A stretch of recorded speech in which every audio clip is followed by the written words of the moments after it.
We have a special guest with us. Our friend Tim is here to join us in the conversation that we have titled this episode as Telepathy and Dreams. And so I just want to check in and ask both of you how you're doing at this moment, or how has your dream space been and all that been, lately? Tim, do you want to go first since you're the guest? Oh, thank you very much. Man, how's my dream space been? It's been really, man, it's been different right now. There's been a kind of a down flux of energy kind of at the beginning of the year. And I did some special things, ceremonies a couple of weeks ago, and it's kind of like infused me back. And so I've been touching the dream space very easily. But my practice hasn't come back into play yet. So once I start to get everything down in like dream journaling and stuff like that all back into play, I think I'm gonna be renewed with some energy coming back in.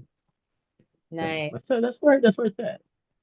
And do you want to just briefly, introduce yourself? That's probably, I guess, important. Uh, Do you yeah. want, yeah, So hey everybody, I'm Tim. Sometimes I go by Silas, depending on what dream circle I'm in. But I'm a dream traveler, a self-proclaimed dream traveler. I've been doing dream walking and dream lucid dreaming for oh man, just 30 years, 35 years probably. So probably since I was 10. Um, so that's kind of where I'm at now. I've been doing some deep dream practices and kind of developing my own, uh, yeah, I don't want to call it a dream religion. That's a little bit too far with it, but yeah, it's kind of how it's going. awesome. Well, thank you so much for being here. Like I've been saying, I was just really, I don't know, I resonated so deeply with the dream that you shared on your Instagram, and which you'll be sharing here tonight on this chat. And yeah, I shared it with Alexis right away, and I was like, we got to talk to him. We have to have him on the podcast. So I'm really excited for you, for that you're here. So Yeah, Alexis, how are you awesome. doing? Thank you for sharing. It is great to have you. I'm really excited as well. I just, any interaction with new dreamers is just so exciting. And the dream that you shared with us that you'll be sharing is incredible and definitely relate in several ways. So again, thank you. I'm doing okay. I'm doing good. I feel actually pretty great today. I was very excited for this conversation, and my dream space lately has been insane. I've had probably one of the most profound dreams, or one of them, this past weekend, and like I'm not going to go too far into it, but basically I was tapping into other people's um, minds while they were dying and experiencing their transition into death, and it was a beyond, I mean, insane. So I've been having a lot of very intense dreams, very vivid, very. I can remember all the details, which I'm like, yes, because there's like it waxes and wanes how often I'm able to remember my dreams. It's a lot, like for the most part, but then when we have those downtimes, I'm like not remembering my dream at all. It feels like terrible. But my dream space has been wild lately. Yeah.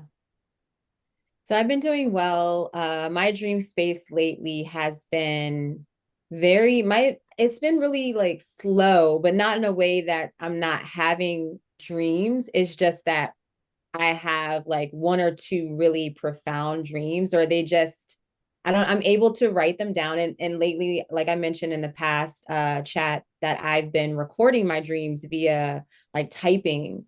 And I think that's been helping because I don't like, I'll get up right away, unfortunately, go to my computer or my phone.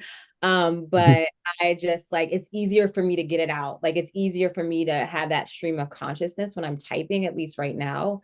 And so I've just been, and I've also lately have allowed myself to not have to record every single detail I have kind of trained myself right now to just really pull out the important parts. And then I'm like, you can always go back and fill it out later, but just get these important parts down first. And then, you know, if you desire, you can like fill in more detail. And I've been realizing that what I put down is enough. And because the symbols are really, really rich, like just a few, I tend to remember my dreams and my dreams from the morning time. So a few mornings ago, I had a dream where I came across this vintage tarot deck. And that was like the dream, just kind of, that was the crux of the dream. It was just like, that's all I could focus on. I had such an emotional connection with that. And it led me to uncovering one of the old decks that I have here. That's a vintage Rider-Waite-Smith tarot deck. And I had a whole like Pluto descent tarot spread that came through that. And I've been structuring my practice around what that reading has brought forth. And I'll say that I've had a lot of clarity with my life direction recently, and just anchoring myself in what I'm doing now. Because like even like a week ago, I was like, I don't know who I am, I don't know what I'm doing, you know, like everything's breaking down. And so I really do, um I just value the dreams that I've been having. I always do, but right now it's just been, they've been really packed with like rich symbolism and very concise and direct. And I appreciate that. So it definitely has built confidence within myself recently and my life direction. So with this said, well, first, let me just share a little bit about the energy, and I'm not going to go too deep into it because I know you all are feeling it. And also I want to just say hello to Mary. Mary's here in the chat and says, happy blessed evening to all. I had to put out a last shout out to Instagram for this. Thank you so much, Mary, for showing us some love and Hey, reminding Mary. me here live. So thank you for saying hello in the chat. And for those of you watching the live right now, feel free to say hi in that. Feel free to drop your questions, your comments. We would love to integrate or incorporate you into the conversation that we're having tonight. And if you're watching the replay, feel free to leave comments, say hello. We love to hear your thoughts or questions about what we share here in this chat. So just to speak on the energy right now, as it is really, really thick, and this is just my perspective, I do feel and sense that we're in this like ascension period. And this is something that came through in my meditation today, where we really are like, before we were in the integration. So just like kind of calling back these aspects of ourselves and getting in touch with like ancient technologies. And when I spoke about that, it was essentially not necessarily technology as we know it, but just these mechanisms, these practices of our past selves, but really, you know, it's all existing at one time. However, these like really deep mystical esoteric teachings that we have forgotten, that integration period was essentially us remembering that and to begin to implement that in our daily lives and for, you know, our modern world. And so that was that. And now in this ascension period, there is a focus on, while we have those teachings, what I'm really getting is the focus on just existing within who it is that you are and getting to know yourself and really doing the inner work, right? So what we're talking about here with dream work, really, that's like one of the best practices for getting to know yourself. Also, you know, there's meditation, there is just being in silence, even if you're not meditation, but taking walks in nature and so forth. And so that is going to help you get to know yourself better, to be more connected to who it is that you are.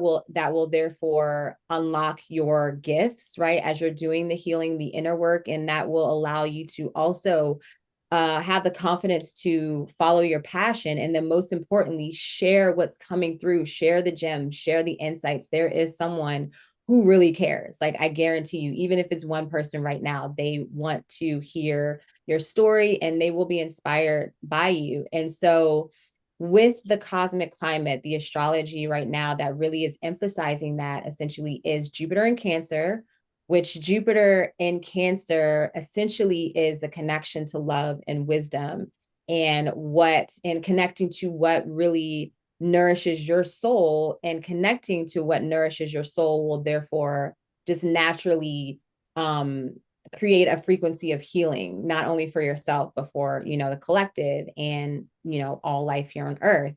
And then the second transit is Uranus and Gemini. Now, Uranus and Gemini really activates that higher mind. It's helping us to liberate our minds, our logical mind, our perceptions that are, bound within the physical realm, helping us to open that up and to be able to like channel our higher mind, like channel our true selves and communicate in ways such as telepathy that I really feel deeply, and you can't make this up, that we're having this conversation this week when Uranus moved into Gemini just 2 days ago. We were actually supposed to have this conversation last week, but I lost my voice, which is also all in this energy field So crazy. of communication where like we had to push it back. And here we are. So that's all I'm going to share right now.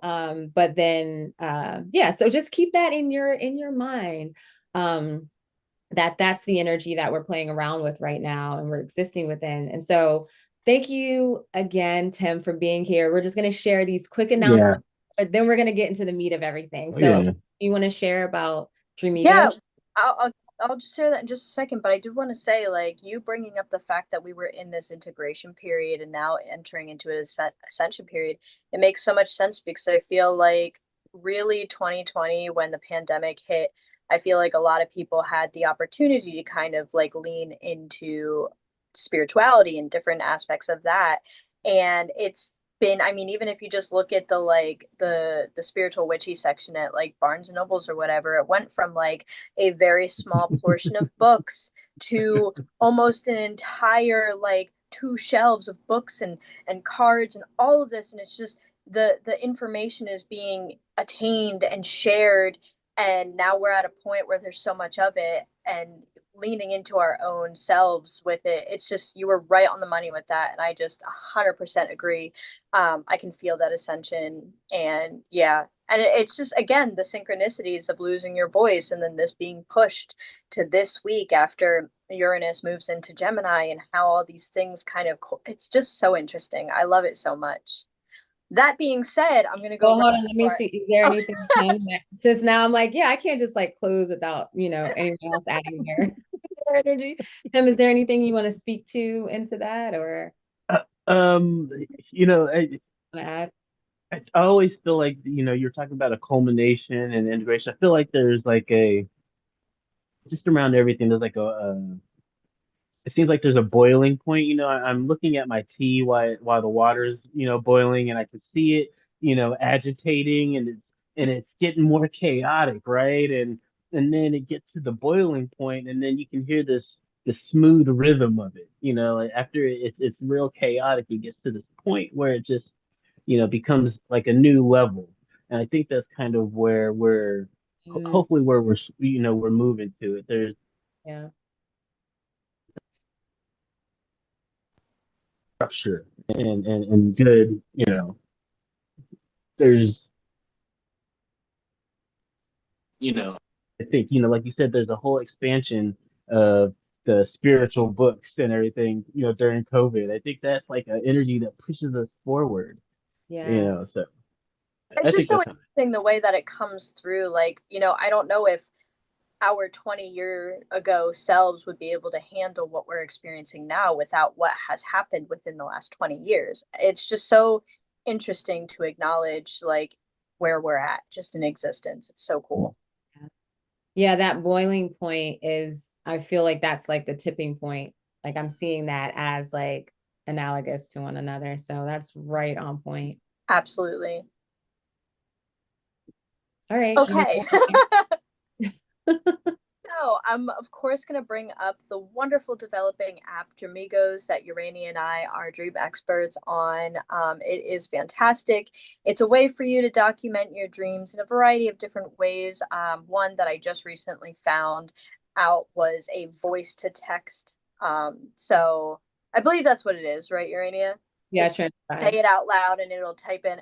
And I think that is something that I haven't utilized because lately it's been very difficult for me to translate what's up here to like writing or typing.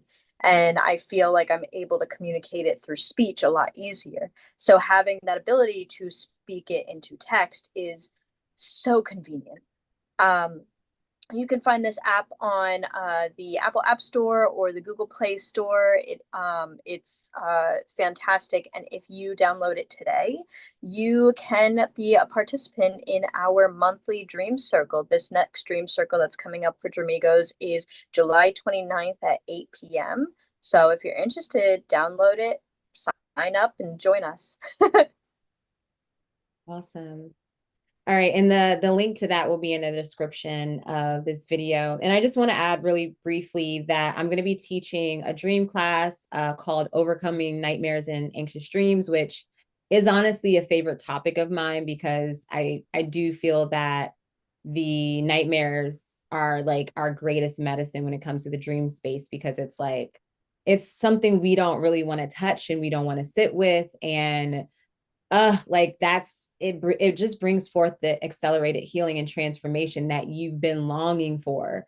And so I'm going to be talking about that and giving a tutorial on how just to navigate those types of dreams. I'm going to be teaching the class through ritual craft. That's going to be August 10th. It's a virtual class, so if you want to learn more about this class, see the different points that I will discuss, you can do that, and you can register via the link in the description.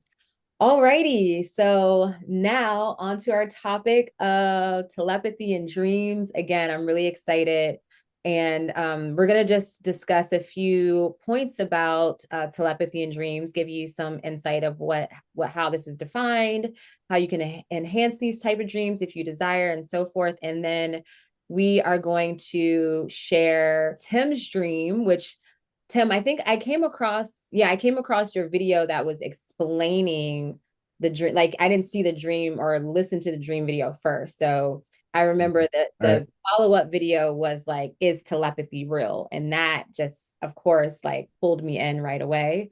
And so, yeah, we're going to share about the dream associated with this pondering question of whether or not telepathy is real. So again, if you're listening live, or if you're listening to the replay, go ahead and pause and tell us if you feel that, telepathy is real and your thoughts about this. So who would like to define what telepathy is? And I can start it off too and define it if you I have. mean, I have a basic definition. Telepathy refers to the idea that individuals can experience a form of communication beyond the five senses. So I felt like that was a very to the point definition that I found. But whoever wants to go next. Yeah, I think that pretty much, covers it.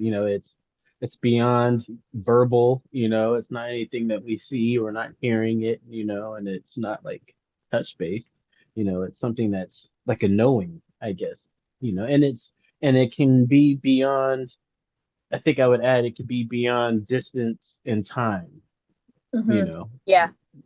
I think that's the most important piece, I think. And maybe across frequencies, who knows, in realities. Yeah, absolutely.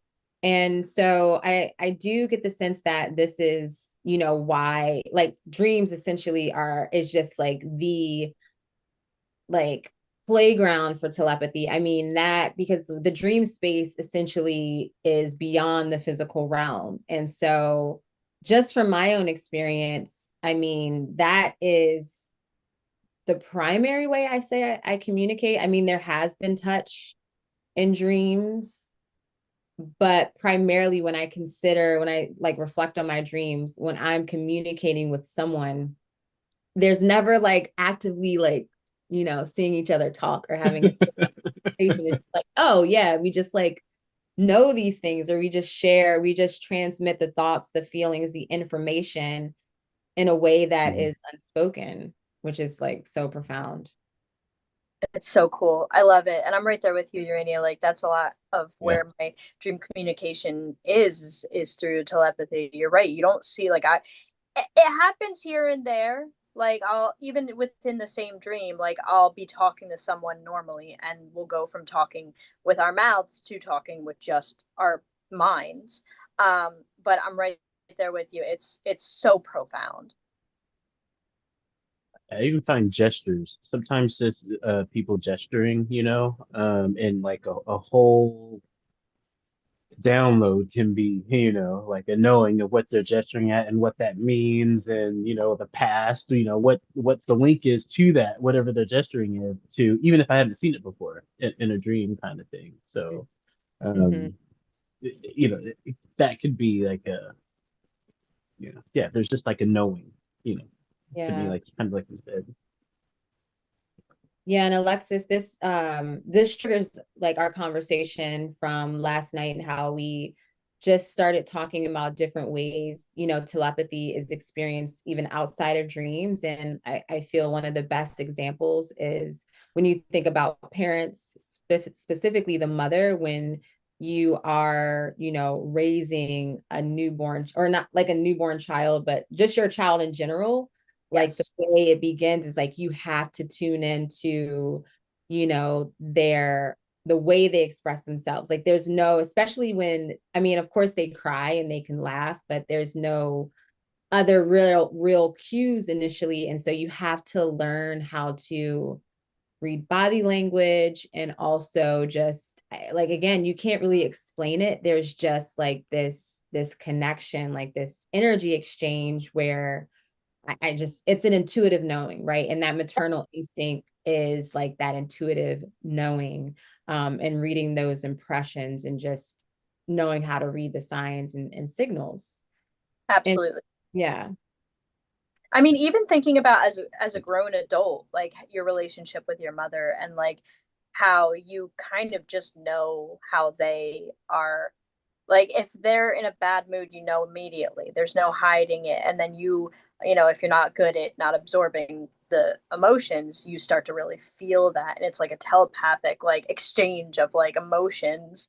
And it's just so interesting. The mother-child connection is, I feel like, probably one of the strongest, up there at least, because you really do. You have to rely on your on senses outside of verbal communication to figure out what is going on. Mm-hmm. Another, like, I mean, emotions to me are like a huge way to communicate like telepathically. I was saying this last night. You walk into a room and something's off. If somebody's off, you know it. The entire energy is off. And you know immediately how that person is feeling. It's like you're unable, it's like when people are trying to fake you out. Like if they're trying to come off as sad and upset, they're not. There's a tone in the way they're acting. There's a cadence. There's something, like, you can just tell that what they're trying to portray isn't like actually how they're feeling. And I feel like that's how, we can watch a bad movie with bad acting and know, like, not really link into it, because you can tell that they're faking. You can tell that it's acting. Like, I feel like that understanding is very telepathic as well, like the emotional aspect. Mm-hmm. You took the words right out of my mouth. I was just going to say, I think emotions are one of the other things that we can send to people, even if um it's contagious sometimes, and I think we're sending that. Maybe it's, we can say we're sending like an energy telepathically. It's not necessarily words, not necessarily, A, B, C, D, if you're, English speaking language, it's not necessarily that. It's it's like a knowing. It's sometimes infused with emotion, you know. And I think that's how dreams are. I think, you know, dreams are thought, but it's depending on how what emotion is infused in that dream is where the dream will go, kind of thing. And so I think that's how things are sent telepathically with emotion, kind of rides on emotion, maybe. Yeah. Well, I Absolutely. mean, it is literally energy and motion. And Yeah. so I just like, with that perspective of emotion, it makes so much sense, especially like you said, in the context of dreams. That is one of the primary check-ins I have with myself when I'm confused about a dream, or, now at this point, the way I've been recording my dreams, of like really focusing, just being concise and not having to write every single detail. And I always check in, especially if there's a specific symbol. I'm just like, okay, what were my emotions about that? And that's especially when it comes to like choosing like the dominant symbol in a dream. And so that draws me in. I'm like, oh, I had a strong excitement about this, or I was like really fearful of this. And I feel like those very strong, like passionate emotions, but then also the very strong fearful emotions are the greatest communicators in dreams and, in general, because as they say too, our like the only thing that's real is like, well, love, but then fear is the opposite of love. It's the lack of love, right? And the lack, that disconnection to unconditional love. So it makes sense that when it comes to like telepathy, especially within your dreams, and that could be one of the strong signs of telepathy in dreams, is like really paying attention to the strong emotional impact that you have, whether it's with a person in the dream or like a location or a symbol. That is like telepathic communication. That is a message being sent to you, from your higher mind, your inner being, or maybe someone else, that, hey, there's something here. And so in a sense, you could say the entire dream is like a telepathic communication in that regard.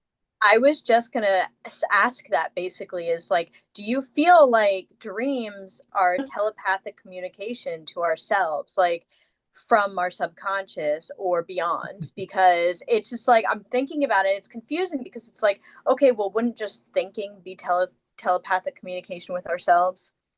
But the dream space is a way where the ego is dismantled, and the things that you actively hide from yourself, whether it's conditioned and conscious or not, is coming to the surface. Like your things that you wouldn't think about in the day to day, or that you have like conditioned yourself to push away, are forced for you to observe within the dream space. So it's like, it's just, I don't even know how to, like, my brain doesn't know how to like ask what that would be. It's just, oh my Yeah. My brain is going in so many different places because you said so many different things, and I'm like, oh, I can go this way, this way, this way. I don't know which one to address. I'm trying to find One that thing I link. One thing I will say, this is making me think of the episode of the telepathy tapes that you had mentioned, Tim, and then we followed up and Yeah. actually listened to it. So I'll actually share the link to this podcast called the Telepathy Tapes. And you can correct me if I'm wrong, but the entire podcast is about like telling the stories of individuals who are nonverbal to some degree, and how they Yes. communicate I basically love it. I in love way. it, by the way. Thank you So for yeah. sharing. So what I liked Yeah. in the episode that we listened to is what they mention is that basically when it comes to telepathic communication, that energy that is exchanged in that moment essentially is pure. It is unconditional love. It's generally like it enlightens you, or it activates something within you, but it's pure, it's truth, right? It's a it's pure consciousness. And of course, when it comes into our mind, like we get that aha moment, we get that download of the insight, and then the brain kicks in, the rational mind, the ego, all of that, and then it filters it out in a certain way. But what I'm thinking, the reason why I'm bringing this up is, as we pointed out, how the dream space is the space where our inner being, our higher mind, and our guides and so forth communicate with us telepathically. It's that prime space, and of course then our conscious mind comes into play and interprets that in the way that it does. But those messages are generally unconditional, coming from a place of just truth and unconditional love. Whether we perceive it as good or bad, that's kind of on us and where we are, like in our evolutionary, you know, experience. So I think that's Absolutely. pretty fascinating. So fascinating. This is all so fascinating. That's why we do this, because dreams are insanely fascinating, and the whole, everything around dreaming is just so freaking mysterious and cool, and you just tap into so many aspects of yourself and existence you never would if you didn't actually allow yourself to pay attention and lock in. Yeah, we're So, zombies sometimes. yeah. Oh, 100%. I feel like that's why some people don't pick up on emotions either. They're so Mhm. disconnected that, like, there are some people. Now, I'm not going to make assumptions because there are neurological disorders that also play a role in people not being able to pick up on emotions. But I feel like there's people who just are distracted Mhm. and they're not paying attention. There's Mhm. a difference between that neurological and just not being present. And like it's just you're missing out on so much. Mhm. Sometimes we're being taught to by the voice in our head that keeps on going and going, and we can't stop it. And sometimes it's bad, and Oh, that's the probably the first thing that gives us bad, emotional, you know, energy is our own selves talking to ourselves, and so we can't even hear others. We got our own selves talking, so. yeah, I feel like one of our biggest lessons through life is unlearning things that we were taught by society and in our home, Mhm. Mhm. because I feel like a lot of that was very um almost like downgrading to ourselves. Like what we learned is not benefiting. So we have to work through our entire life to kind of like recycle out what hasn't been working and what puts us in that mindset. Yeah, Yeah. I read a lot of Carlos Castaneda, and I believe the Nahualism, they considered that, they call that decolonization. You're decolonizing yourself by learning, unlearning all the things, from birth, and that all those things that we've learned gives us the perception of, what we see. And in order to see, kind of through the veil of all that, we have to unlearn everything. Kind of, it's really Yeah. interesting. And that, that makes me or that reminds me of like the telepathic communication, just coming back to like the mother experience of when you're in the womb, when the child is in the womb, when it's growing, like that bond is already there. And so they're picking up on your like you're already conditioning that soul in a sense, like in that moment. And I see it, I'll be honest, I see it even with my own child, with her, with specific fears and anxieties that I see with her. They're literally mine. And I'm just like, it's interesting to see it in her, because like luckily, thank goddess, like I am present enough and I can be honest with myself that that's mine. Like she got that from me. Like it doesn't make sense for her to have that kind of fear right now. And it's so it's interesting to like think about that telepathic communication and connection, just like as a young soul before the baby is even like a whole being in existence, or at least outside of the body. I want to add to I that did. too, just to take it on one other like one other level is that I read a book a while ago called It Doesn't Start With You. And within this book it talks about how when you're in the womb, like if you're in your mother's womb, you already develop all your eggs. So technically what your grandmother experienced, you experience, like you have that kind of reaction in your life. So the fears too might not even be your daughter's, but or not, the fears that are your daughter's might not just be yours, but your mother's as well. And they did a whole experience with like, and again, these experiments, I I don't like animal experiments, but they did an interesting one that does reflect the evidence of this, which is they, for like 5 generations or 4 generations, they scared a rat with a certain noise.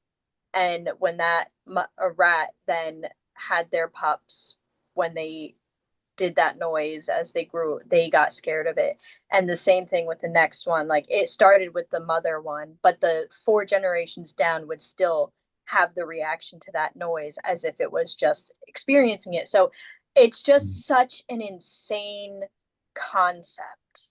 Mm-hmm. I I think like, they started looking into that, and they call it epigenetics. I think the memories that are passed down, especially through our DNA and things like that. and wondering why we have this aversion to water, and it may be because, an ancestor actually, may have had like an accident. It's a real trauma or something like Yeah. that, so Yeah. trauma's being passed down.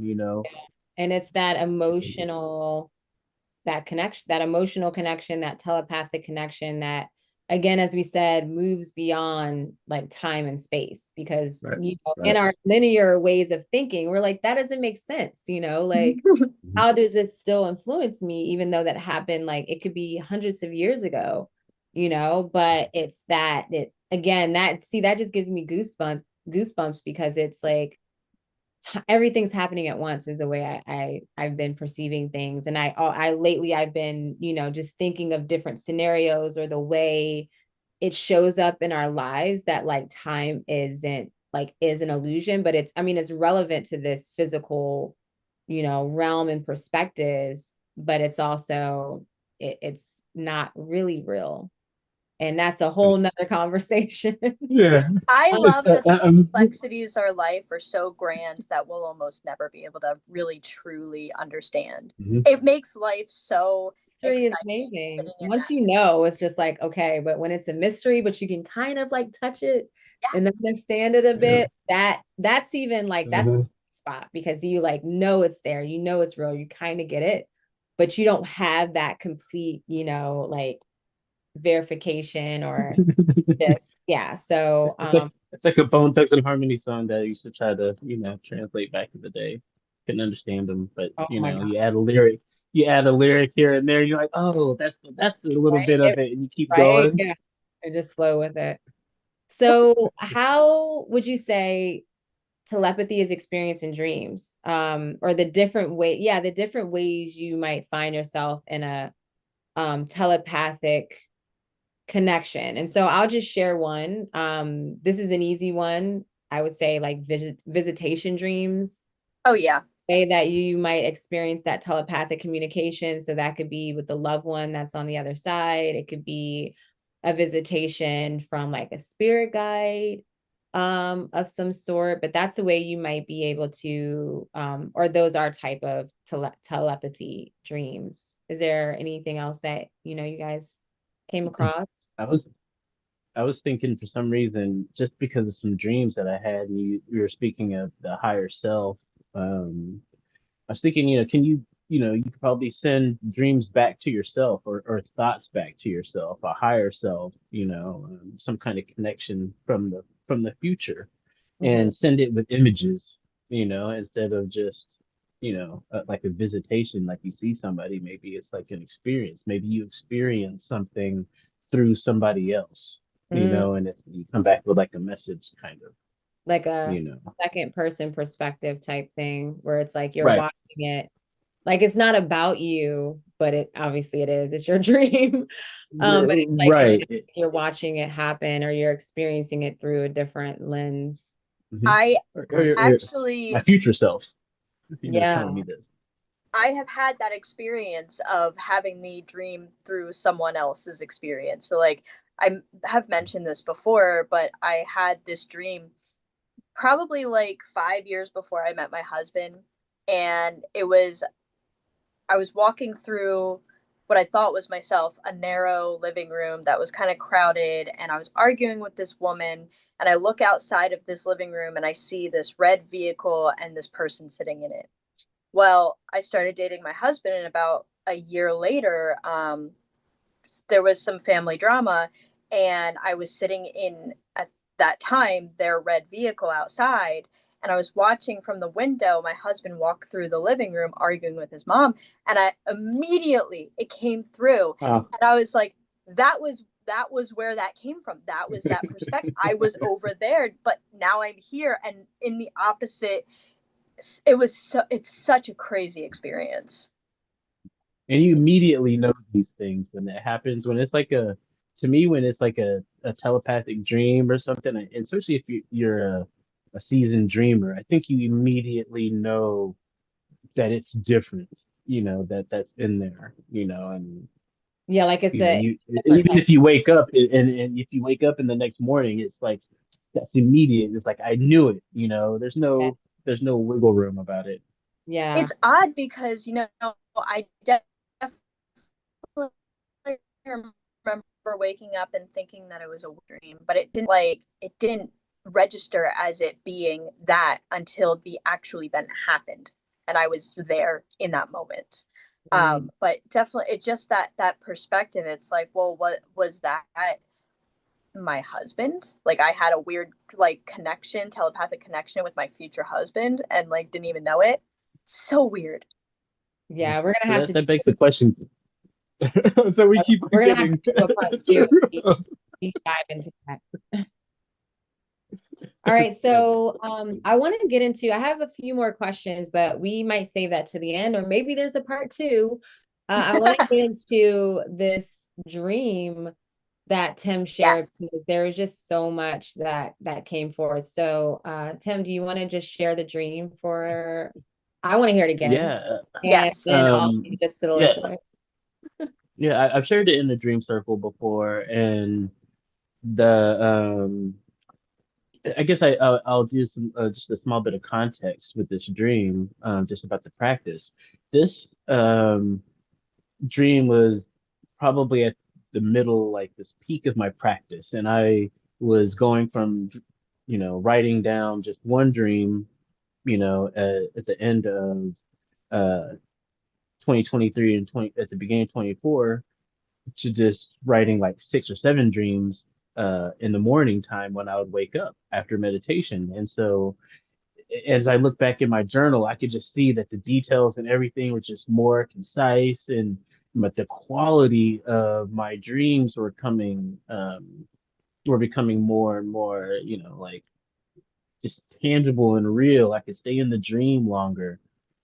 And I've had a number of series of dreams. And in this dream, um, I get into this dream and I immediately know that that I'm dreaming. I test it out. I'm kind of excited, because I get in the dream and I look around and I land in a neighborhood. I'm in a neighborhood. I say land, but I just appear in this neighborhood and it's kind of like 3 a.m. Like rural neighborhood, Texas neighborhood. I don't know if you guys might be familiar with that, but just ranch houses around, ranch style homes, and it's really dark. And I'm like, this is a dream, and I get excited and I jump up in the air, and I jump up to like the tree line and I fall down. I'm like, oh, this is a dream. And I'm like, okay, Tim, don't get too excited, don't waste your dream energy, And by this point now in my dream practice, I'm like, I want to do something. I want to use this time to actually explore and find something. And generally in my dreams, when I know it's a dream, I'm lucid. I go into people's houses and everything, and I look, talk to people, and I get different reactions. Some people are really scared, some people are interested, some people, you know, there's some people, sometimes it's like darkness in the house, and so um, I look around and I first look to the left, and it's like this house that's boarded up, maybe. There's nobody in there. And then I turn behind me, and in the distance, there's like a fire, like a glow, and you know, um, it's probably maybe like 50 yards away, and another tree line. And I hear screaming, but I don't know if it's like party type of screaming or if it's like, nightmare kind of screaming. And so I'm like, ooh, let's not go over there because I don't, know if I'm be able to control what happens if I go over there. So I turn back around and I make like a big kind of jump. And that's how I usually travel in my dream. It's usually like either like I'm kind of hovering, kind of, above the ground a little bit, kind of soaring, or I can do like a long jump.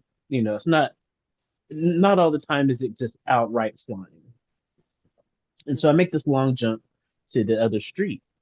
And I'm going too fast and I can't stop myself really. And there's this huge wire fence and separating like a neighborhood, and I kind of land against it and I fall down to the street. And again, it's still black. It's like 3 a.m. in the morning. And as I land on the street, I look up. I see two people looking at me, from this house. They're like staring at me, and I'm like, man, they must think that's real weird. Some guy just jumping in from the sky. And so one woman has like this gray hair. I want to say she has this gray hair. She seems older, like a nanny or something. And she's with a younger person. And at the beginning, I thought it may be a younger, like a daughter and like a grandma or something. That's what I was thinking at the beginning.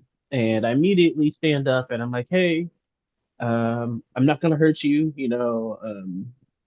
I just want to talk, and they immediately back into the door and they go inside and the door's open and I'm like, well, it's my dream, I'm just gonna follow them. And so I followed them into the door. And by the time I get to the door, they're already at the other end, and the woman ushers the younger person into the to whatever door is back there, and then turns around and faces me like she's kind of barring the door. And I stop and I put my hands up and I'm like, hey, I tell him again, I'm like, hey, I just want to talk. I'm a dream traveler. I say like a traveler at first, and it's like I'm a traveler. And she just stares at me, not mean, not, she doesn't look scared or anything like that. She's just kind of staying there. And then just, as I say that, another woman walks in the door, and I immediately, and we're in a hallway, and immediately I know this woman. I just felt that she deals with spirits or something. She knew exactly because she walked in very tall. She had dark hair, and she immediately kind of walks up to me, and I say again, I'm like, hey, I'm a dream traveler. My name is Tim. I'm like, I just want to talk. And then, and so this part, I didn't realize the importance of this part to me until my friend from Dream Circle like told me to listen to the telepathy tapes. And so this woman then hands me this glass of water, and and I'm like, oh, thank you, like it's like a gesture, like she's welcoming me or something. And I reach to grab it, and at first, I it almost falls through my hand, and I have to really focus to hold this glass and actually to keep it as a glass, and if you're a to me in dreams, it's really even in a lucid dream, like reaching out to a specific item and keeping its shape and being able to grab and look at it, that's really hard to do. That's taken me a lot of practice to do. And so I'm actually grabbing this and I grab it and I thank him and I'm like, oh, thank you. And then she looks at me and she's like, okay, it's like she had this nod, and again, no one's really said anything except for me. I'm the one that's only talking. And they both walked past me then. And I was like, okay, follow us. And so um we go into this door that's behind us. And we walk in the door and it's like the whole dream changes. Like it wasn't on my account or anything like that. It was like I just walked into this door. I thought we were going to another part of the house, and it turns into the storefront, and it's brightly lit. And we went from 3 a.m. pitch blackness to out on the Florida beaches, in the middle of the afternoon. And I was amazed. And this woman, the dark-haired woman, walks around this counter, and she kind of sits there, and she's like directing my attention to all these glass figurines, and they're all different colors, like blues, red, yellows. It's like you go into like oh, I'm sorry, it's like you go into like a smoke shop, and there's like all glass blown stuff there. I'm telling on myself. That's what it kind of that's kind of what it looks like. And so, and I write in my notes that it looks like a bunch of different flags. They look like a bunch of different flags. And I look at it and I'm like, that's cool. And then I just walk away and I go and talk to the other woman who's there, the older woman that I saw first. And then I'm like, okay, I'm like, hey, um, I'm from Texas, I'm from Austin, Texas. What day is it? What year is it? I point to my hand, and she kind of looks at me And she says, this is the only thing that they say. And I say says, but I don't know if she actually says the words, with her lips, but she looks at me and I get, we're in the southern aisles after the separation. And I'm like, oh, that was more specific than I thought. I thought it was gonna be, hey, we're in Utah or something. I have no idea. Or some planet that I never heard of, some movie bug, something made up. But she says something specific. And I'm like, okay, Tim, remember that. And I'm lucid through this whole dream, each step the way. It's like I remember, I'm like, I'm gonna remember this when I go back to the person up there that's sleeping. And, I'm gonna write this down. And so I try to get more information out of him. And this is when two dark figures came into the room. And after that, the two dark figures came in. This woman with like this white hair or whatever turns away. And I think the other two women leave the room. I think they go back into back into the door we came in. And my attention kind of sweeps over those people. And I get the sense that I shouldn't say anything, from the other two. It's like they're like, oh, we're moving away. And as I turn around, I look out the door in the back and this I see two beasts. One is like a saber-toothed tiger looking thing. And and one's like a cow. And on the outside it looks like an island or something. It looks like something climactic happened and they were just kind of recovering everything. And so I see this happening with this beast about to eat another one, and I look out and I'm like, you guys just let this stuff happen right outside the store? And I'm like flabbergasted, and I'm like, golly, guys, what, you just not civilized? And so I go out the door, and this is the first time that fear starts to enter into the dream. And once that happens for me, it's really hard to control it.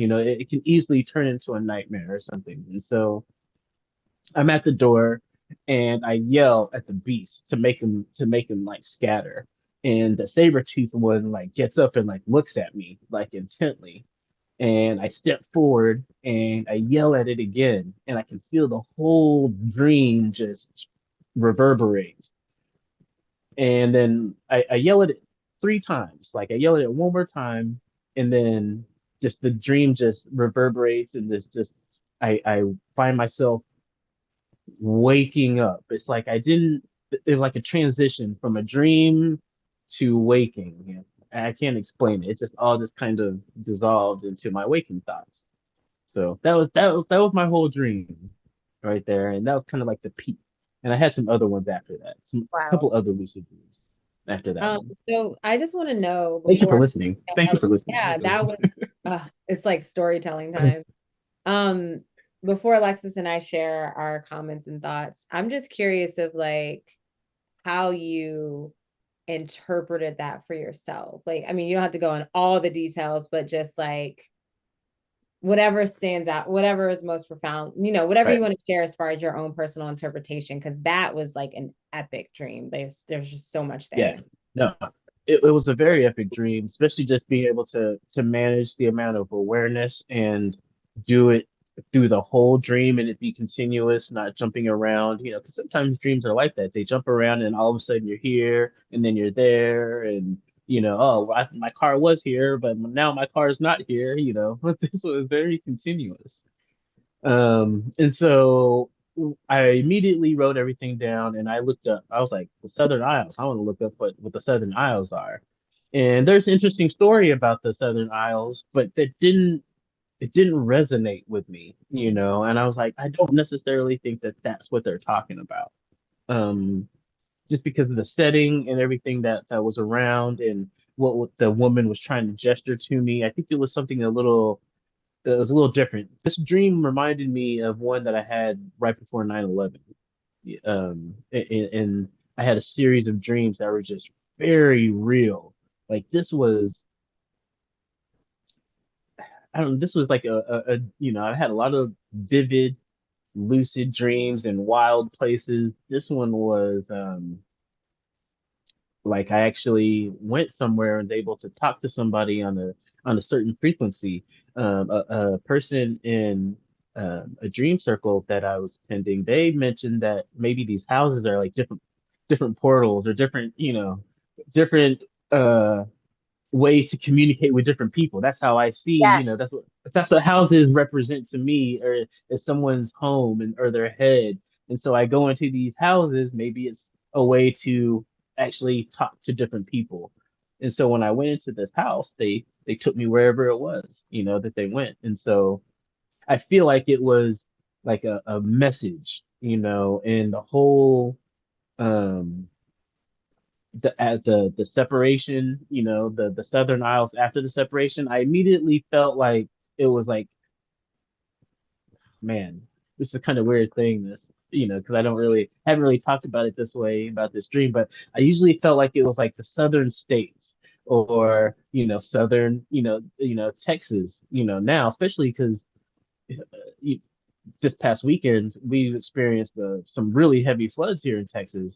Hundreds of people have been lost, and some children uh, you know, have been lost in these floods. And so that's what usually we get here in Texas and in the South, Houston, Louisiana, and things like that. So I felt like it was after a separation and how everything's going in the country. I feel like not just a political separation anymore, but there's like an economic separation, and there's just a separation between people that have something and people that are just going to get swept away in the flood, kind of. So that's how this dream felt from the beginning. It was like a serious, like, sending. This is what you need to see. If you're here, like they're like, hey, we don't usually get, people that are dreaming on this level. I think that's why those dreamers were like shocked. They're like, hey, this guy came in. Is he really dreaming, or is he just popped in here, on accident? And I think that's why that woman was testing me with the water. And in the telepathy tapes, that's what is his name? Jean Claude, something like that. Um, Is it her John son, Paul? I feel John like I Paul. Yeah, or Jean yeah, yes, John something Paul. That's like what it that. I is. remember it being Yeah, like and that's how he communicates with his mom. Or at first, she said, "This is what made my I don't even have hair on my arms, but it made him stand up." Because he said she was like he sometimes hands me water with ice in it to get me to become lucid. And when I heard that, when my friend sent me the tapes, she's like, "Hey, you need to listen to episode 8. It's about dreams." She didn't tell me about that part. And when I heard that, I was like, whoa. I was like, because after they handed me this water, I felt like it was okay, this person is really here. They're not just here mentally, but they're actually able to grab something with their energy body. And I think that was the difference is in my dreams, I'm always trying to develop the energy body, how to move in my dream, and actually how to can I actually look at my body when I'm in my dream? Not just my hands. Let me look at my whole body. So I think that in overall, I think the dream was kind of that kind of sending. When I interpret it that way, I was like, well, maybe does it have to deal with relationships? All those little things. Relationships and flooding, emotions. All that. You can read. Into that. That's how I would if I read my tarot deck and things like that. So there are many different ways. And if it was a normal dream, that's probably how I would have interpreted it. I would have interpreted it as a self dream because I think a lot of dreams are self dreams, you know. But I think, like I said, from the very beginning, this was something different, and that's how I could tell it's the telepathy. I think it may have been ascending, let's put it that way, not necessarily telepathy. no, it's interesting that so I want to just touch real quick on you said the houses in this neighborhood felt like portals to other people's minds and what it feels like to me, especially with your dream, it kind of reminds me like back to the video games, like the load screen, where like everybody Yes. kind of sits and waits to get loaded into the game. That's kind of where Yes. like you are. And I was thinking, I was like, if this is if the dream space opens you up to travels. It made me think about the woman telling you about where when you asked where they are, her response to me may not have been an indication of your togetherness location, but maybe where they were coming from. Right. Right. Exactly. That's what I was thinking as well too. So, um, I thought a lot about this dream, just even the houses part, not let alone the sending, but just how, if it's a portal, a waiting, the waiting station before I go somewhere else, that waiting station can look different to everybody. For me, it's houses. For somebody else, it could be telephone booths or something like that, or a hotel with elevators. Each room is a different place. And even That's how I think of dream it to as. dream, you know, I feel like I have that type of energy in my dreams, but it'll show up differently per dream too. Mhm. Yeah, I mean, this dream as a whole is definitely it's you. It's your purpose. It's you as a dream traveler. Like that was purely you in this dream. And like the Right. whole connection to the dream traveler, this was that experience in that journey. And when I first listened to it, it made me think of Discovery of Witches. I don't know if you've ever seen that show. Um, Hmm. but it was like it made me think about when they finally got to the point where they could travel. They were called time travelers or time jumpers or something like that. And like it was interesting because they had to have like three specific things that they had to hold when like moving through time. So like that made me think about like I was like, oh yeah, you were gone. You definitely astral traveled. You definitely like Hmm. traveled through dreams. There was like no doubt about that. And it was funny because when you were telling the dream on Instagram, you mentioned that it felt like, lucid dream, not astral projection. And it's like I see both because of, what you shared as far as like how you move through the dream and like not being able to control and that's just like you're moving really fast like the hovering. I've had experiences like Hmm. that. And whenever I astral project, it's like I show up in my local, like whether it's my home or in my neighborhood. And so Hmm. like, and I'm moving through the neighborhood. Like I don't go to houses, and it's only happened a few times. But I'm like definitely in that hovering, like it's almost, it's just hard to explain, but you're not like, you're just like, it's not even like flying. It's like, Right. those, Right. forward things. It's almost like, it's like that. And I literally had the experience of not like just going so fast. I'm like, I can't slow down. So it definitely made me think like both aspects of the dream made me think of the astral projection and astral travel.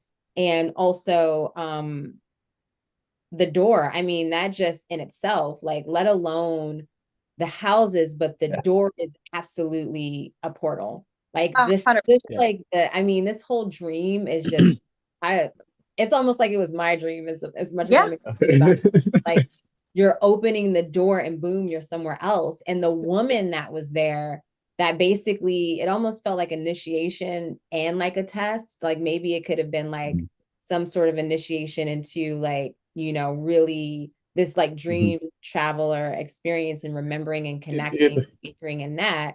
And it's like it just makes me think of just again with time breaking down, like space breaking down, and you Mhm. showing up in a place. It makes me think of like, if someone's having like a seance or they're just doing like, their ceremony, and then there's a spirit Mhm. that presents itself, and some individuals can see it, like literally physically see it. Some can sense it, some can't. Like it was like Mhm. you showed up in this place that were calling forth some sort of like energy or spirit. Maybe they weren't doing it intentionally. Yeah. And then that connection was made there, and then it's like through their own energy and their magic, Yep. you were both able to travel to, it's just like, oh, let me take you here. They wanted even some information or to maybe see what Right. happened. And that Mhm. puts the Yeah. question on like the paranormal altogether when it comes to like, picking up on, that energy, like ghost adventures and stuff like that. Like, are the people dead? Maybe. But are there also people who are traveling, like dream traveling, and they can't Right. like be there totally, so they can't really give the information they need to, you know, through whatever is there. But like, it's just the question then, it's like beckoning, like, oh my. You you know, you mentioned two things that really kind of stood out to me. One, I guess I had a little, even though I was lucid dreaming, I had a little bit of ego going through there. You know, one, I'm there, and I'm thinking, I'm like, oh, I'm dreaming up there, you know, and I'm like, ooh, let me see what I can get out of this.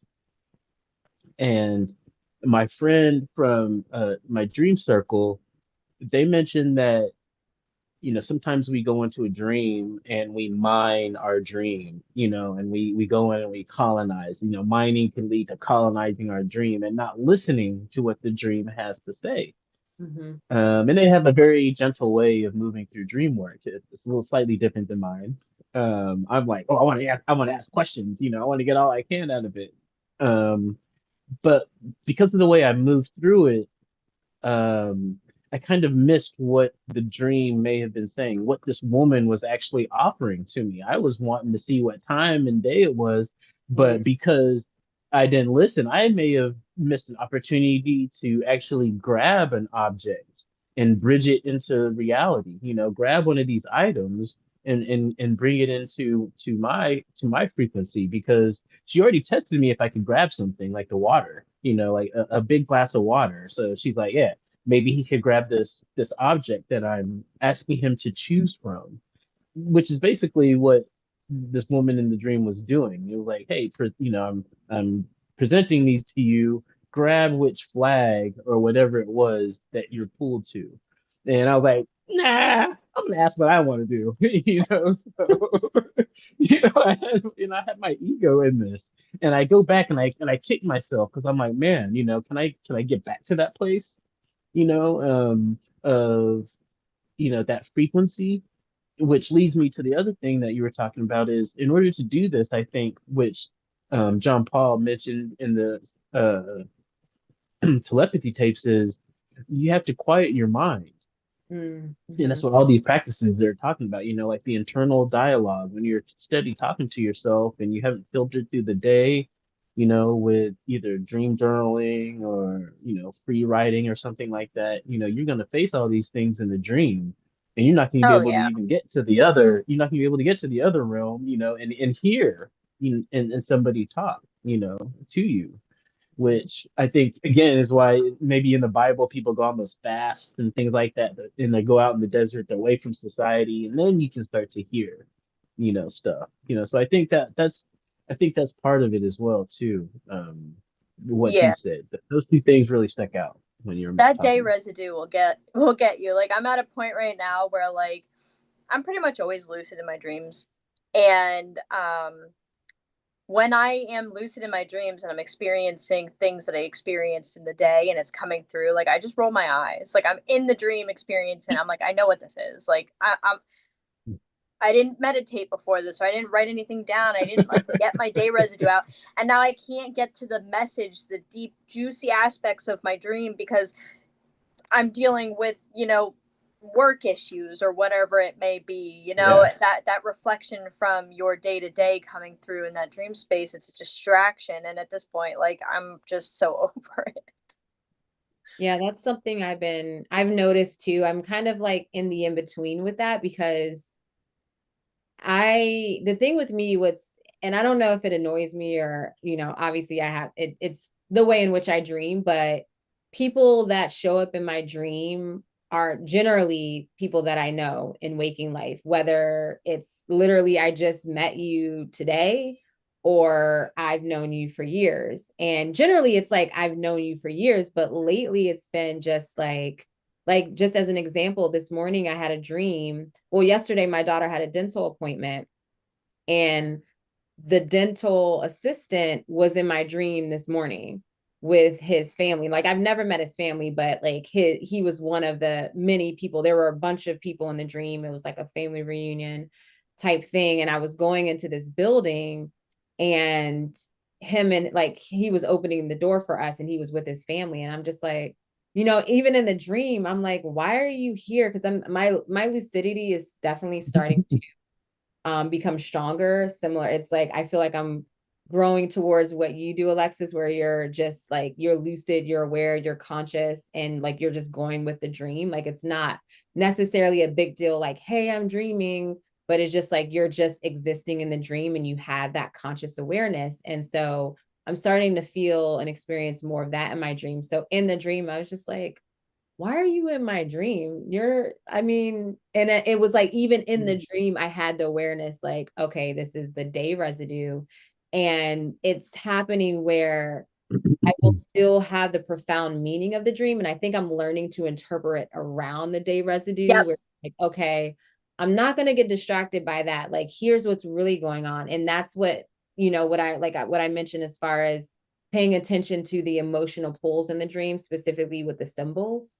And so I'll more so focus on that. And I just have the awareness, like, okay, like that little part was, from the day residue. I'm not going to focus in and feel into like why this dental assistant was in my dream. Yes, I thought he was kind of cute, but like and nice and stuff. But I'm like that doesn't matter. Like he's whatever.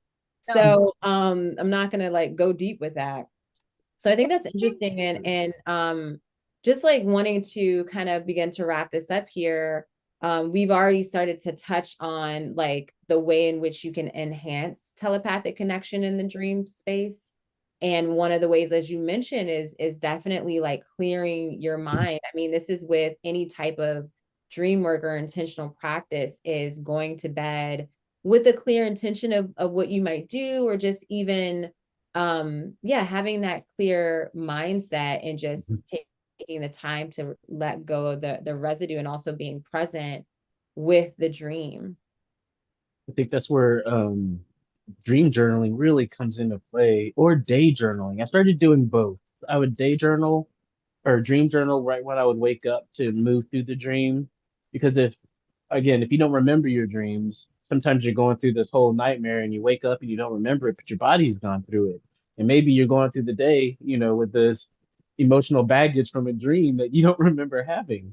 So that can ruin the whole thing. So dream journaling to me was great to kind of to see what was there. But I wanted to do it during the day as well too, to help at the end of the day, I would move through like, okay, what did I do at 5 o'clock, and then 4 o'clock, 3 o'clock, 2 o'clock, and I move back through the day just to kind of see if I remember talking to anybody, if they made me feel a certain way. And I write all these significant things down and see if there's something in my body that resonates or that's activated. So I'm trying to move through the emotional, physical stage and just kind of be with those and kind of let those move through. I kind of use like a yoga nidra, meditation kind of thing. And that helps me move and clear everything. And so Mm-hmm. like John Paul said, in the dream, you have like a clear mind in your internal dialogues, not clinging on to some thought or whatever, and you can't sleep. And so I think that's a good way to clear your mind, but also be open to messages from whatever your attention wants to go. Mm-hmm. Even writing down, like even facing your anxieties, anxiety is something that will come through in dreams really easily, especially if like you're actively trying to ignore it in the day. Like even though you're feeling the anxiety, you're not allowing yourself to face what it is that is the source of that anxiety. Even simply just writing down where that's coming from releases that grip on you a bit and can make all the difference in the way that your dreams show up emotionally. Again, for sure, that anxiety might not come through. That day residue anxiety might not come through, and you'll have an open door to whatever messages need to come through that aren't from that. And Mm-hmm. Urania, real quick, I just wanted to mention too, not only is it like something that you can get familiar with ignoring and working around that day residue, but also the collective unconscious. Mm-hmm. You can also like that's also a distraction from your ability to link into the dream. You might get so overwhelmed by like something more apocalyptical that's like very collective conscious based. Once you start to recognize that and kind of move away from the fears of that, you can work into the dreams that are actively presented without acknowledging that. So hmm Yeah. Yeah, I do. When it comes to, as we kind of briefly touched on too, the signs of like how to know that you're having a telepathic dream. And of course you don't, I mean, that's an inner knowing, like you just know, like yeah, Tim intuition. was a profound dream. It's that strong emotional impact that the dream has on you. And just tiptoeing into like what you were mentioning about the collective unconscious type dreams, like those are one of the dreams that I just know. Like Yeah. in the dream itself, I'm like, Yeah. oh, the collective Yep. unconscious coming through. It's like my higher mind or my inner being just comes in and just like inserts that, like, so this is Mhm. about, um Exactly. but yeah, I feel with telepathic dreams also, which is a perfect example, Tim, of what your dream experience was, that it breaks the linear rule of time and space.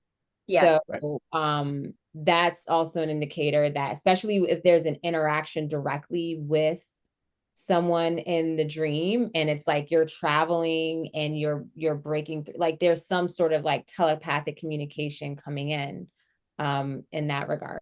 Yeah. Absolutely. The I way it shows up is incredibly important to indicate that as well. Like even like thinking back to a telepathic dream that I had, the way that it was my grandmother coming in and giving me a message like telepathically within the dream, but even the way that she showed up where it was like a white void.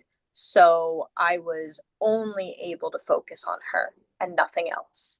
Like that aspect of it, you just kind of recognize that it was set up to be a communication. Mm-hmm. Yeah. Yeah. And in my dream, I wouldn't say it was a sense of urgency, but it was it was like to me, if I had the opportunity, stumbled on somebody that's a dreamer, and they're a self-proclaimed traveler from this day and time, and I'm from the future. I'm like, hey man, you need to know this. You don't elect him, man. Don't elect him. you know, so Right. so Absolutely. whatever time or whatever you may be in, that's you're gonna send something back. And I felt like that, they're like, hey, he's somebody that's aware. I'm gonna deliver him the most important information I can, Mm-hmm. and it felt like in the setting and everything, there wasn't, it was just like boom, this is it. There was no frilly stuff.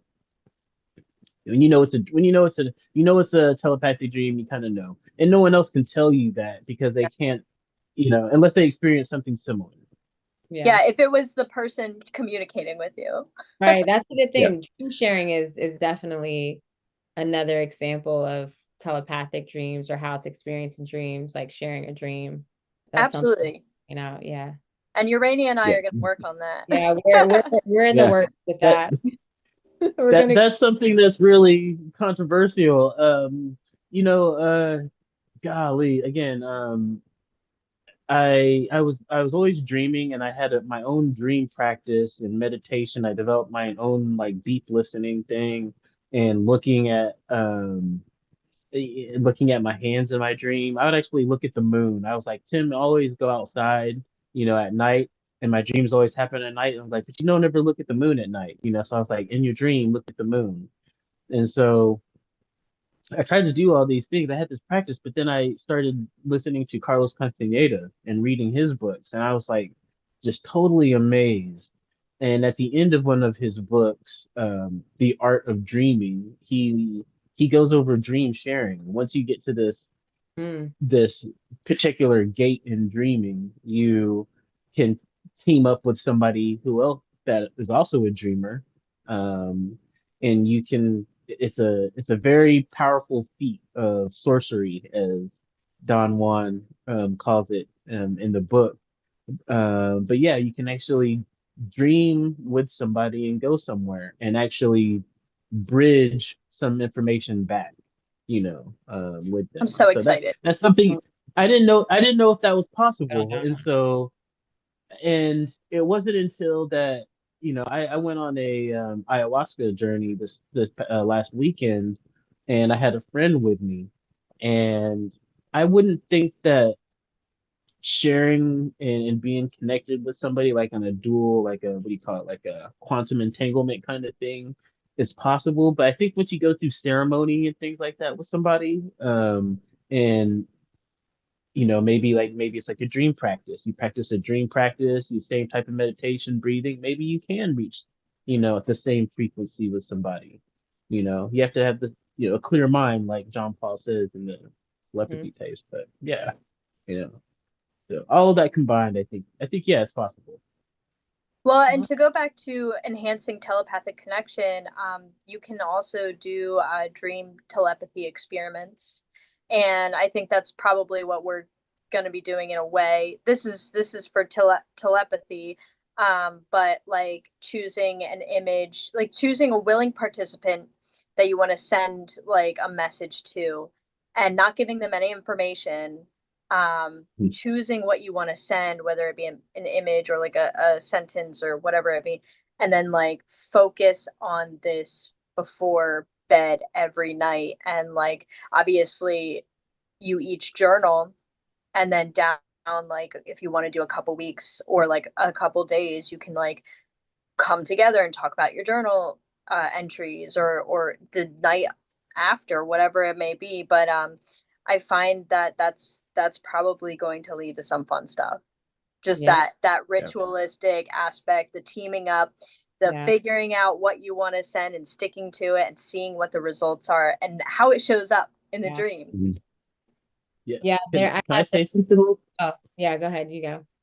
I'm sorry before I lose it, because you're talking about sending messages to people, and in the telepathy tapes, one a scientist talks about how people feel like this when they feel like somebody's staring at them. They get this feeling, there's some kind of knowing that somebody's staring at me, and um in a dream circle, somebody was like, "Hey, let's play the staring game."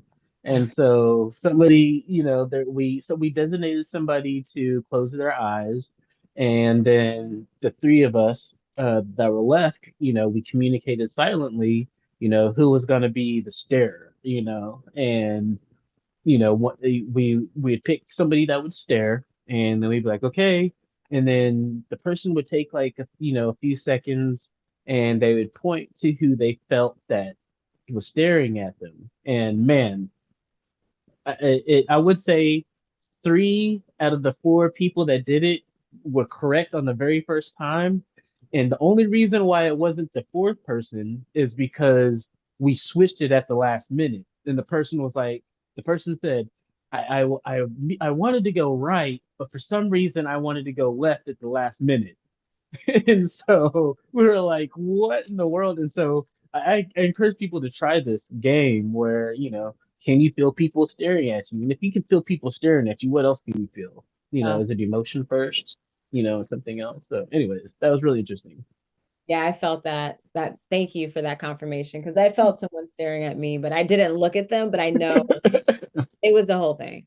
Um, but no, what I was gonna ask too is that like just having when you work on these, when you have a buddy and you work on someone with these type of activities, so to speak. I mean, it's crazy how just the field shifts and like how things show up. And I'm just thinking about, this was like several years ago, but I was my friend and I, Lex, it was Jacqueline. Yep. We both got the psychic workbook, and in the psychic workbook there are different activities to enhance like each chakra or energy center, in your like your clairs, your psychic clairs too. And immediately because we made a routine of it, and when we started meeting and we had the whole thing with candles and everything, the cards, and my friend, she had a really close friend who was like also an ex-lover that died really young.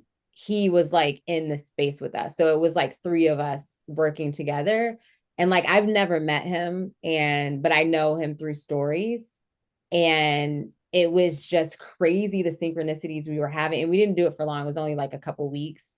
But it was just like whenever we had that meeting, it was the three of us. And it was like just that presence, his presence in this space like really like helped us in those moments. And it was just It's so powerful when you can work with, other people with these different, Right. moving beyond the physical realm. But I want to Yeah. end this chat here with just one question to wrap it up. I'm just curious what you all think, what does it mean when someone visits you in a dream? So as far as like the telepathy, and it's interesting, Tim, because it was almost like you were visiting other people, or that's kind of what you tend to do, like visit these houses in dreams. So like maybe you can answer from that perspective. And I don't know if this even can be answered. This was just one of the questions that I jotted down in preparation for this chat. Um, I guess I can start because I'm just thinking of the perspective of the way I dream and who I believe I communicate with, which primarily the default for me in my dreams, it's a connection with my inner being, like the quiet aspect of myself, the all-knowing, just that wise guide. And so but when it comes to someone else, so that's always there. But when it comes to someone or something outside of my dream that visits me, it definitely feels like the meaning I put on that is that it definitely feels like there's something more profound. Like it's almost like something beyond myself. Even if it has to do with me, it feels that there is a very, like you said, even Tim, there's a very important message that is being communicated. And primarily because of just my perspective and where my energy is focused, it's something that will help me in my purpose and service to my community.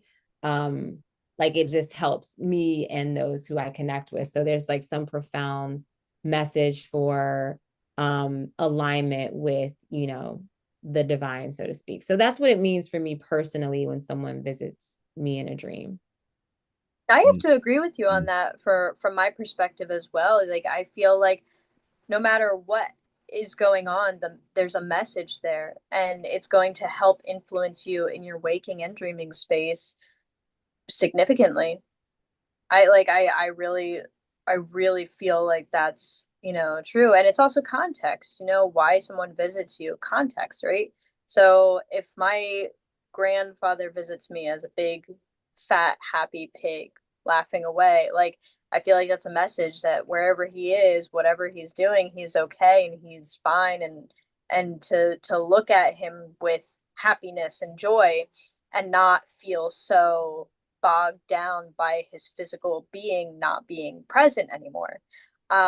Whereas, like, say, when my grandmother came to me in that dream where I said she was kind of in this white void and she had this pillow that she had made and had said telepathically, not even through like speaking, like, this is, I basically, she said, I made this for my mother for Christmas one year. And like, it wasn't, basically, it wasn't appreciated.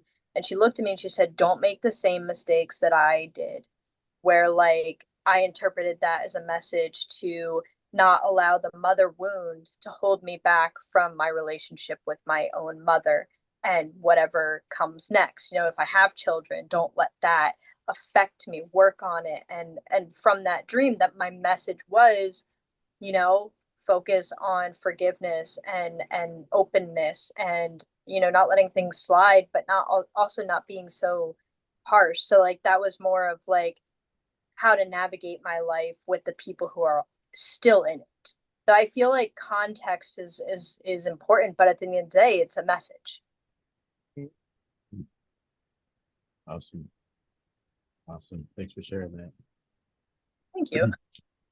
Yeah. Yeah. Um, to me, man, what does it mean if somebody visits? I think it's two parts. I think because again, I think dreams are definitely us, a reflection of us, our subconscious and things like that. I think maybe there is a little bit of Jungian, philosophy there, a little bit. But I think there's another level where it's not us, there's other frequencies we tap into. So I think at one level, if I have like my friend my friend Brian shows up in my dream, and it's not necessarily one of those dreams where I necessarily feel like, oh, this is a message, but he's there. Maybe it's like, oh, what do I, how do I feel about Brian? When I think about Brian, what are the thoughts that come up? When I think about Brian, what do I admire about Brian? What are my irritations about Brian? But I put those thoughts in that situation. I'm like, Brian represents something for me. And so that's how I'm going to interpret it. I'm not going to necessarily think he's actually talking to me, but he's my representation. Now, there might be some other people that I don't even recognize, that may tell me something that is very non-NPC. And I'm like, okay, Mhm. you're telling me something, and you may be from somewhere else, and I think I'll instantly, like we said, we instantly know that. I think that's the difference. But what do those mean? I think it depends on, which area those are coming from. You know, Yeah, I that's don't a know if that was clear or not. that was definitely because I didn't even think about, as I mentioned, pretty much most people in my dream are people I know, and I definitely get that Jungian impression that and I've had lucid experiences where I'm like, I'm gonna talk to this person, only to discover that it was like a ghost in the shell type experience. It was just like an avatar. It wasn't really them. Ah, So I'm like, oh yeah, okay, it's that this is about me. So that's right on point. Mary's in the chat watching, and she comment that for her it means I'm being too stubborn and we called in the big guns. So it's like, pay attention, you're not listening. But, So this was such an amazing chat. I can't believe we got through all the points and questions that I wanted to discuss, as well as sharing the dream yeah, and with that. And I couldn't ask for more. This was so on point, and it's a beautiful conversation. So thank you. thank you absolutely. for having me. Really, this is awesome. So where can people find you, Tim? What are you up to? Are you actively sharing your dream practice? How can we connect with you more? Man, my dream practice is evolving a little more. So you can catch me on, the Lucid Journal on Instagram. That's where I'm mainly active right now. I got a few, posts on there, different dream stuff. But I just now made a channel that's the Dream Cave Collective on YouTube. So I haven't really posted anything yet, but I do have some videos in the queue that I'll be hopefully putting on by the end of the month. So you can look for that as well. So um, find me on Instagram first, though. Yeah. And we'll put links to all of that in the description of this video. Awesome. Awesome. Well, Thank you so any much. last words from either one of you, or do you feel complete? Where are we I at? just want to say thank you so much, Tim, for being here. Thank you so much, Urania, for co-facilitating this, of course.